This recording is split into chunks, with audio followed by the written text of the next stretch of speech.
Salam damai sejahtera dalam Tuhan kita Yesus Kristus. Shalom. Selamat pagi. Kita berjumpa kembali dalam renungan harian kita hari ini 28 Desember tahun 2020. Sebelum kita dengar firman Tuhan, mari kita berdoa. Tuhan, terima kasih untuk kesempatan yang indah untuk mempelajari akan firman Tuhan. Biarlah firman-Mu boleh menjadi berkat dalam kehidupan kami. Dalam nama Yesus kami telah berdoa. Amin. Judul renungan kita di pagi ini adalah lagu-lagu yang akan dinyanyikan. Lagu-lagu yang akan dinyanyikan.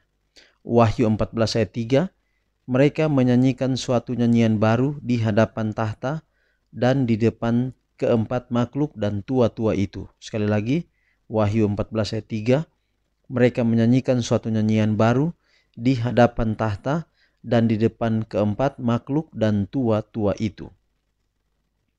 Ia yang akan datang mengatakan, sesungguhnya aku datang segera dan aku membawa upahku untuk membalaskan kepada setiap orang menurut perbuatannya.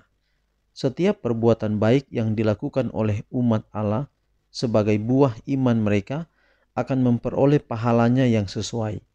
Sebagaimana kemuliaan satu bintang berbeda dengan bintang yang lain, begitulah orang beriman akan menikmati suasananya yang berbeda yang ditentukan bagi mereka dalam kehidupan pada waktu yang akan datang.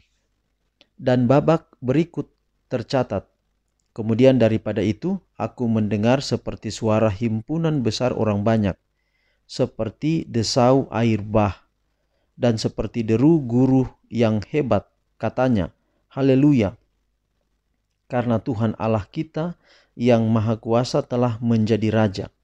Mereka menyanyikan nyanyian Musa dan anak domba. Kita harus berada dekat dengan pemimpin besar itu, atau kita akan menjadi bingung dan kehilangan pandangan terhadap pemeliharaan yang memimpin di gereja dan dunia, dan atas setiap sosok manusia. Akan ada rahasia-rahasia besar dalam urusan ilahi. Kita dapat kehilangan jejak Allah dan mengikuti kebingungan kita sendiri dan mengatakan penghakiman-Mu tidak diketahui. Tetapi jika hati setia pada Allah, segala sesuatu akan menjadi jelas. Ada suatu hari segera menimpa kita ketika rahasia Allah akan kelihatan dan semua jalannya dipertahankan. Ketika keadilan, rahmat, dan kasih akan melengkapi tahtanya. Ketika peperangan selesai dan orang-orang kudus semuanya dikumpulkan ke rumah. Tema pertama kita adalah nyanyian anak domba, yaitu nyanyian kasih karunia dan penebusan. Nyanyian ini akan lebih nyaring, lebih tinggi dan dengan nada yang lebih merdu, menggema dan menggema kembali di seluruh istana surga. Begitulah nyanyian pemeliharaan Allah dinyanyikan, menghubungkan kelonggaran-kelonggaran yang berbeda-beda. Karena kini semuanya kelihatan tanpa tudung antara yang sah, yang bersifat nubuatan, dan Injil itu. Sejarah gereja di bumi dan gereja yang di surga semuanya berpusat pada salib Golgota. Inilah tema itu, inilah nyanyian itu. Kristus adalah segala-galanya. Dan dalam kidung-kidung pujian di seluruh surga dan dari beribu-ribu dan 10.000 kali 10.000 dan rombongan umat tebusan yang tak terhitung banyaknya. Semua bersatu dalam nyanyian Musa dan anak domba ini. Itu adalah suatu nyanyian baru karena nyanyian itu belum pernah dinyanyikan di surga.